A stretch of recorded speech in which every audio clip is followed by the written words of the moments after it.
Excellences, Monsieur Denis Francis, Président de l'Assemblée générale pour la 78e session, Son Excellence, Monsieur Antonio Guterres, Secrétaire général des Nations unies, Excellences, distingués délégués, Mesdames et Messieurs,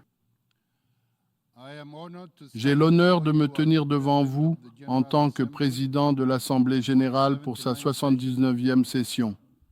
Et je suis humble et reconnaissant que les membres m'aient confié cette immense responsabilité. Je tiens également à exprimer mes sincères remerciements au président M. Denis Francis, sous la direction duquel l'Assemblée générale a navigué au cours d'une année remplie de grands défis et d'incertitudes, guidée par ces mots de paix, de progrès, de prospérité et de durabilité. J'exprime ma profonde appréciation et ma gratitude à son Excellence, M. Paul Biya, Président de la République du Cameroun. J'accepte cet honneur distinctif comme un témoignage de nos aspirations communes pour un monde meilleur. Notre monde fait face à de nombreux défis. Le changement climatique ravage la planète et met en danger d'innombrables vies et sociétés. Les conflits et la violence armée font rage, du Soudan à Haïti, d'Ukraine à Gaza, laissant des traces de mort, de destruction et de misère insensée à travers le monde. La souffrance causée par la pauvreté et la faim continue de persister. La rigidité et la haine, souvent amplifiées par de nouveaux outils numériques qui apportent des opportunités, mais aussi des risques, continuent d'alimenter les tensions et les conflits. La liste s'élargit, semant le doute sur notre capacité collective à nous rassembler pour le bien commun. Chers amis, nous devons répondre à ces doutes par un appel clair à l'action en nous inspirant de la Charte des Nations unies et des principes de la coopération internationale. Nous devons démontrer que la coopération internationale reste l'outil le plus efficace à notre disposition pour aborder les problèmes profonds et sans frontières auxquels nous sommes confrontés. La coopération entre les États membres est ce qui nous permet de tirer parti de nos ressources collectives et de notre ingéniosité pour réaliser les plus grandes aspirations de l'humanité, telles que la paix, la justice et le développement durable parmi d'autres. L'Assemblée générale, avec son adhésion quasi universelle de 193 États membres, représente notre plateforme la plus puissante. Pour saisir pleinement sa promesse, engageons-nous à nouveau envers les 8 milliards de personnes dans chaque coin du monde que cet auguste organe peut et saura répondre à leurs espoirs d'un avenir meilleur. Les opportunités de le faire sont immenses, surtout au milieu des révolutions technologiques qui nous dotent de nouveaux outils puissants pour accélérer le progrès. Il nous incombe de veiller à ce que les bénéfices de la coopération internationale soient partagés régulièrement et équitablement, sans laisser personne de côté. Excellences, alors que nous nous préparons à saisir les opportunités ensemble, permettez-moi de tracer la vision qui nous guidera tout au long de mon mandat. La pierre angulaire de ma présidence sera fondée sur les principes d'unité et de diversité, favorisant un environnement où chaque voix est non seulement entendue, mais aussi valorisée. Nous poursuivrons l'avancement de la paix en veillant à ce que nos efforts en faveur de la résolution des conflits soient à la fois proactifs et durables. Le développement durable sera un axe clé alors que nous nous efforçons d'équilibrer une économie équitable, croissance avec la gouvernance environnementale Et au cœur de nos efforts se trouvera un engagement approfondi et sans compromis envers la dignité humaine, pour tous, partout. Originaire d'un pays avec plus de 250 langues nationales et 2 langues officielles, l'anglais et le français, je m'engage à donner la priorité au multilinguisme dans le travail de l'Assemblée générale.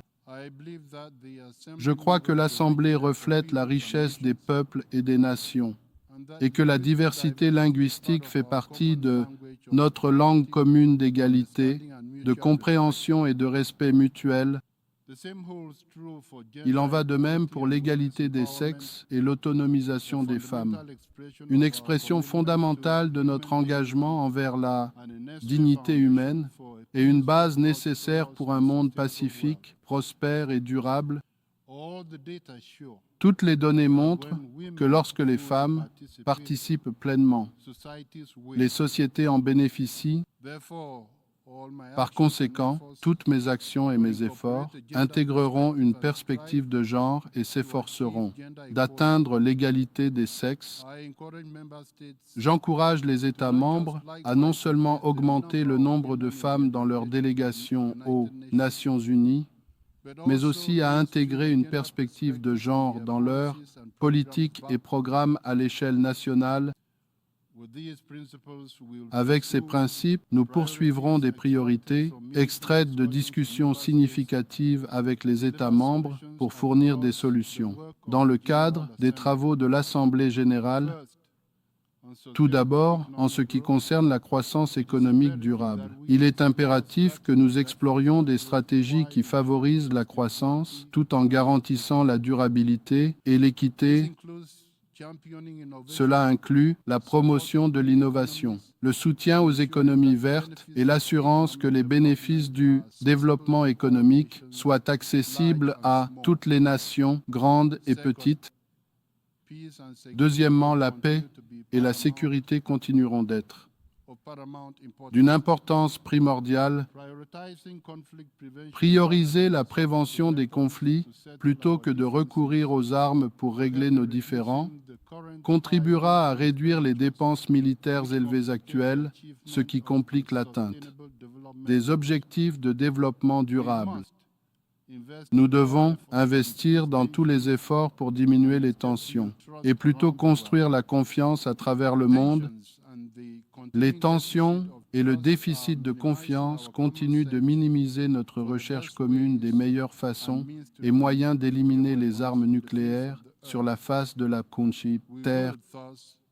Nous chercherons donc à établir des opérations de paix efficaces et des stratégies de résolution des conflits, en soulignant la nécessité d'une approche concertée et unifiée pour résoudre les conflits et prévenir de nouveaux. C'est pourquoi je vais exhorter l'Assemblée à intensifier sa détermination à donner la priorité à la résolution des conflits, y compris ceux inextricables dans la bande de Gaza, en Haïti et en Ukraine, ainsi qu'à trouver des solutions durables à la situation dans la région des Grands Lacs et ailleurs en Afrique. Troisièmement, les droits de l'homme resteront au cœur de notre agenda. L'Assemblée générale continuera de plaider pour la protection et la promotion des droits de l'homme, en veillant à ce que la dignité de tous les individus soit respectée dans le monde entier. Nous chercherons également à améliorer la coordination des efforts humanitaires en veillant à ce que notre réponse aux crises soit rapide et efficace et que l'aide parvienne à ceux qui en ont le plus besoin. Quatrièmement, le renforcement des cadres de droit international et de justice sera un sujet clé de nos délibérations dans tous les domaines pertinents au travail de l'Assemblée. Ces discussions viseront à soutenir la création d'environnements plus sûrs et, de manière cruciale, le respect des normes internationales. Enfin, nous aborderons les défis omniprésents du terrorisme international, du trafic de drogue et d'êtres humains, ainsi que de l'esclavage moderne. tendant à défendre la dignité humaine, dans tous ses contours et manifestations, en renforçant la coopération internationale et la compréhension des causes sous-jacentes de ces phénomènes. Nous viserons à élaborer des stratégies qui promeuvent la sécurité et la paix mondiale. En tant que président de l'Assemblée générale, je m'engage à faciliter ces discussions et à mobiliser notre volonté et notre expertise collective pour apporter des solutions significatives. Excellence. Pour garder notre concentration aiguisée, nous devons nous appuyer sur l'élan du pacte du futur et insuffler une nouvelle vigueur à la réalisation de l'agenda 2030 pour le développement durable, qui est la pierre angulaire de notre mission. Alors que nous travaillons à protéger l'avenir des peuples et de la planète, une attention particulière sera accordée aux pays les moins avancés, aux pays en développement sans littoral et aux petits États insulaires en développement qui font face à des faiblesses structurelles uniques qui entravent leur développement durable. De plus, nos efforts se concentreront sur l'Afrique. Nous continuerons à soutenir l'agenda 2063 dirigé par l'Union africaine qui envisage un continent transformé, prospérant grâce au commerce et au développement durable. Tout au long de mon mandat, je prioriserai les initiatives visant à autonomiser les jeunes, y compris en Afrique, de sorte qu'en 2035, plus de jeunes entreront sur le marché du travail chaque année que dans le reste du monde.